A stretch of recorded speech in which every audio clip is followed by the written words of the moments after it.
کله چې په دغه ریسکیو اپریشن کې ایران امریکا ته دومره زیات نقصان ورکړو، نو د امریکا ټرمپ چې کله دا ډیټیلز وکتل نو هغه ډیر زیات غوسه شو او هغه بیا په دې اړه باندې یو ټویټ کړی دی، ډیر زیات دمکیامیز او خطرناک ټویټ هغه کړی دی. په دغه ټویټ کې هغه لیکي Tuesday will be power plant day and bridge day. مطلب د منګل ورځ چې کومه ده Tuesday د نهي ورځ هغه یاده کړې ده چې دا به د ایران دپاره پاور پلانټ او بریج ډے وي.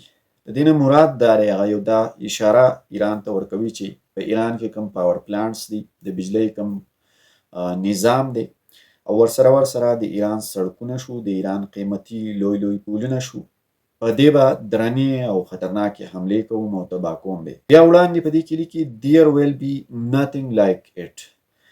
یعنی دا به داسې حملې وي او داسې واقعیات به اوس د دې نه پس رامخته کېږي په ایران کې چې مخکې به تاسو نه وي لیدلي.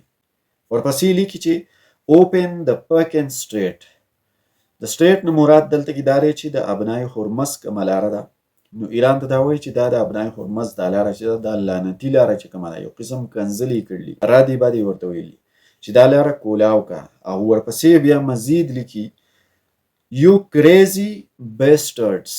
یعنی د ایران کوم لیډرشپ چې دی هغې ته وایي چې تاسو کمینه خلک یئ، تاسو بېهوده خلک یئ، تاسو لیوني یئ، تاسو بدماشان یئ، تاسو بېوقوفه یئ.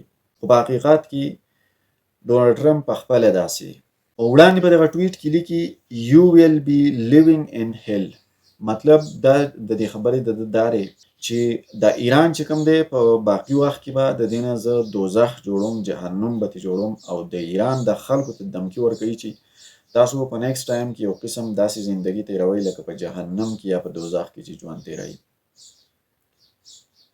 په حقیقت کې که مونږ وګورو نو امریکا او اسرائیل خو آلریډي د ایران نه یو قسم په دې وخت کې جهنم او دوزخ جوړ کړی دی.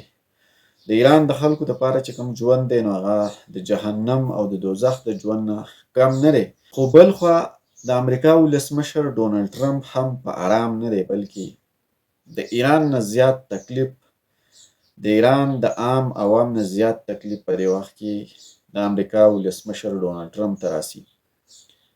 او د هغې ښکاره او واضح ثبوت دا دی چې هغه په دې وخت کې کم بیانات ورکوي، کم قسم اګریسیو خبرې کوي، کم بېهوده الفاظ کاروي، کم توهین آمیز لفظونه کاروي، کم قسم د کنځلو په شکل کې خبرې کوي او الفاظ کاروي.